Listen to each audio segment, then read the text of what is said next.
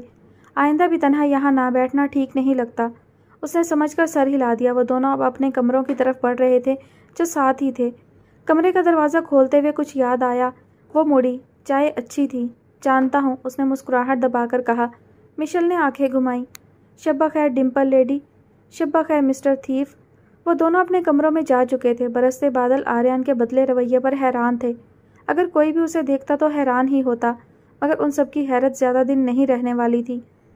بارش کے پانی سے دھلی سیاہ سڑکوں پر دوڑتی سیاہ رنگ کی وہ گاڑی تقریباً 10 منٹ بعد اس گھر کے سامنے رکی تھی۔ تھوڑی دیر کے بعد ہی فرنٹ سیٹ کا دروازہ کھلا اور جاگرز میں مکید پاؤں سڑک پر رکھے گئے۔ ہوا کے تیز جھونکے نے آنے والے کا استقبال کیا۔ بادلوں کے ساتھ رقصاں ہوا سے سلامتی قبول کرتے ہوئے آنے والا اب گھر کی طرف بڑھ رہا تھا۔ دروازے پر کھڑا چوکیدار اسے دیکھ کر بے دھیانی میں دروازہ کھولنے کے لیے کھڑا ہوا، پھر ٹھٹک کر رکا تھا۔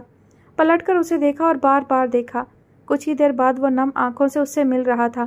آنے والا چوکیدار کے آنسوؤں کو دیکھ کر مبہم سا مسکراتے ہوئے کچھ کہہ رہا تھا، جس پر چوکیدار بھی مسکرا دیا تھا۔ اور جیسے ایک طویل خزاں کے بعد بہار آتی ہے اور باغ میں گلاب کا پھول کھلتا ہے، مہکتا باغ خوشبوؤں کی نوید سناتا ہے، اور خزاں کی رخصتی پر آنکھیں نم ہوتی ہیں۔ میرے لیے بہار تم ہو، بہار کی آمد تمہاری آمد سے ہے۔ خزاں کے رخصت ہونے کا وقت طویل جدائیوں کے مٹنے کا وقت ہے۔ میرے لیے تم بہار زیست ہو۔ وہ اب سیاہ ہینڈ کیری کو گھسیٹتے ہوئے اندر جا رہا تھا۔ ہوا جوش سے اس کے ارد گرد جھوم رہی تھی۔ سبز پودے سر اٹھا کر اسے دیکھ رہے تھے۔ وہ اب لاؤنج کا دروازہ کھول رہا تھا، خالی اور بے رونق سا خاموشی میں گھرا لاؤنج۔ اس نے ہینڈ کیری دیوار کے سہارے سے کھڑا کر کے رکھا۔ اس کی آمد پر ہر چیز نے سر اٹھا کر اسے دیکھا تھا۔ سیاہ جاگرز میں مکید پاؤں اب سیڑھیوں کو اس کی آمد کی خبر سنا رہے تھے۔ ہر شب جب بادل تھک کر برستے ہیں، ہر صبح جب سورج جھانکا تاکی کرتا ہے، ہوا روز میرے دروازے پر دستک دیتی ہے، تمہاری آمد کی خبر سننا چاہتی ہے۔ ہر روز میں مایوس ہو کر سر جھکاتی ہوں۔ اب آنکھیں تمہیں دیکھنے کے لیے ترس گئی ہیں اور کان تمہیں سننے کے لیے، دل بے قرار ہے۔ اب جدائیوں کو مٹا دو نا، اب لوٹ آؤ نا۔ بھورے ہاتھوں نے کمرے کا دروازہ کھولا تھا۔ ہوا نے اب کھڑکی کے زور سے اندر آ کر اسے ایک بار پھر خوش آمدید کہا تھا۔ جاگرز میں مکید پاؤں دھیرے دھیرے اٹھ رہے تھے۔ رخ بیڈ کی طرف تھا جس پر وہ دنیا جہاں سے بے خبر گہری سوچوں میں گم بیٹھی تھی۔ مجھے ہر لمحے تم اپنے آس پاس محسوس ہوتے ہو، مگر آج عجیب سا احساس ہے۔ یہ کمرہ تمہاری خوشبو سے مہک رہا ہے۔ دل تیزی سے دھڑک رہا ہے، ایسے جیسے میں پلٹوں گی اور تم کھڑے ہوگے۔ وہ بیڈ سے اٹھی تھی، دھڑکتے دل کے ساتھ پلٹی تھی۔ نظروں نے اس کے گرد حصار باندھا تھا، آنکھیں حیرت سے پھیلی تھیں۔ وہ عین اس کے سامنے کھڑا تھا۔ کیا یہ ممکن ہے میں تمہاری دہلیز پر خزاں دیکھ سکوں؟ کیا یہ ممکن ہے کہ میں تمہارے باغ کو اجڑنے دوں؟ کیا یہ ممکن ہے تم بلاؤ اور میں نہ آؤں؟ گاڑی ایک طرف پارک کر کے وہ گاڑی کی چابی انگشتے شہادت میں گھماتا اپارٹمنٹ کی طرف بڑھا۔ دروازے کے پاس پہنچ کر وہ جینز کی جیب سے چابی نکال کر لاک کھولنے لگا۔ تقریباً روز یہاں آنے کی وجہ سے وہ یہاں کی چابی اپنے پاس ہی رکھتا تھا۔ کلک کی آواز سے لاک کھلتے ہی وہ اندر کی طرف بڑھا۔ دروازہ بند کر کے اس نے نگاہیں ارد گرد دوڑائیں۔ یہ ایک چھوٹا اور جدید طرز کا بنا خوبصورت سا اپارٹمنٹ تھا، 2 کمروں پر مشتمل اور لاؤنج سے جڑا کچن۔ ہر چیز نفاست سے اپنی جگہ پر رکھی تھی۔ سفید صاف دیواریں، چمکتا ماربل، غرض ہر چیز یہاں کے مکینوں کے نفاست پسند ہونے کا اعلان کر رہی تھی۔ وہ سرسری سا لاؤنج کو دیکھتے ہوئے ایک کمرے کی طرف بڑھا۔ کمرے کا دروازہ کھول کر اندر آتے ہوئے اس نے کچھ کہنے کے لیے لب کھولے ہی تھے کہ سامنے کا منظر دیکھ کر وہ ٹھٹک کر رکا تھا۔ الہی اس کی حفاظت کیجیے گا، اسے لمبی اور خوشیوں سے بھری زندگی دے دیں میرے مالک۔ سسکیوں کے درمیان میں سجدے میں گڑ گڑا کر دعا مانگتا وہ وجود اسے چونکا گیا تھا۔ بہار کبھی اس کی زندگی سے رخصت نہ ہو، وہ خزاں کے پھیکے رنگوں جیسی زندگی سے کوسوں دور رہے، اسے بے پناہ خوشیوں سے نوازے میرے رب۔ مجھے میرے عادی سے ملا دیں اللہ۔ اس کی آنکھیں بے یقینی سے پھیلی تھیں۔ اپارٹمنٹ کی چھت جیسے اس کے اوپر آ گری تھی۔ وہ وجود اب بھی سسک رہا تھا مگر منظر دھندلا تھا۔ میں جانتی ہوں وہ یہی ہے میرے آس پاس۔ اللہ کوئی وسیلہ بنا دے، میرے عادی سے مجھے ملوا دیں۔ وہ مزید نہیں سن پایا تھا، مرے مرے قدموں سے لاؤنج میں آ کر صوفے پر ڈھہ گیا تھا۔ مر گیا ہے عادی، کوئی نام نہ لے اس کا اب اس گھر میں۔ پھپھو کیا سچ میں عادی ہم سے دور چلا گیا ہے؟ میں جانتی ہوں وہ یہی ہے۔ پھپھو جانتی ہیں کہ عادی زندہ ہے۔ اس نے سر ہاتھوں میں گرایا تھا۔ مختلف آوازیں سماعت سے ٹکرا رہی تھیں مگر ذہن نے کام کرنا چھوڑ دیا تھا۔ اب تو لوٹ آؤ عادی، کہیں سے صدا آئی تھی۔ وہ چپ چاپ ماربل کو تکتا وہیں بیٹھا رہا تھا۔ حیا جلدی کرو یار، سر آ جائیں گے۔ اس نے حجاب اوڑھتی حیا کو آواز لگائی۔ وہ دونوں اس وقت یونیورسٹی کی مسجد میں ظہر کی نماز ادا کر کے ہٹی تھیں اور اب وہ بیگ کندھے پر ٹکائے حیا کا انتظار کر رہی تھی جو سست روی سے حجاب ٹھیک کرنے میں مصروف تھی۔ تم جاؤ، میں آ رہی ہوں، بس 2 منٹ، حیا نے حجاب میں پن لگاتے ہوئے کہا۔ باہر کھڑی ہوں میں، جلدی آنا، آنکھیں گھما کر کہتی وہ باہر کی طرف بڑھی۔ سیڑھیاں اتر کر وہ مردوں کے حصے سے گزرتی ہوئی مسجد سے باہر نکلی۔ سرسری سی نگاہ گراؤنڈ پر ڈال کر نقاب کو ٹھیک کرتی وہ آگے بڑھ رہی تھی کہ اچانک بے دھیانی میں پوری قوت سے کسی کے کندھے سے ٹکرا گئی تھی۔ آئی ایم سوری، وہ میں نے، ہڑبڑا کر کہتے ہوئے اس نے جیسے ہی سامنے دیکھا تو آگے کے الفاظ لبوں پر ہی دم توڑ گئے تھے۔ آنکھوں میں بے یقینی کا عنصر پیدا ہوا تھا، دل ایک دم زور سے دھڑکا تھا۔ وہ عین اس کے سامنے کھڑا تھا، نیلی آنکھیں سکیڑے دلچسپی سے اس کی بے یقینی کو دیکھتا۔ کیا وہ واقعی یہاں تھا یا یہ سراب تھا؟ اگر یہ کہہ دو بغیر میرے نہیں گزارا تو میں تمہارا، یا اس پر مبنی کوئی تاثر کوئی اشارہ تو میں تمہارا۔ سوچوں میں گھری وہ بنا پلک جھپکے سانس روکے ٹکٹکی باندھے اسے دیکھ رہی تھی۔ اس کے ارد گرد کا منظر دھندلا ہو گیا تھا، سامنے بس وہ تھا، نگاہیں اس پر ٹکی تھیں۔ ساری آوازیں اچانک سے رک گئی تھیں۔ دور کہیں ساز بج رہا تھا، مدھم سا،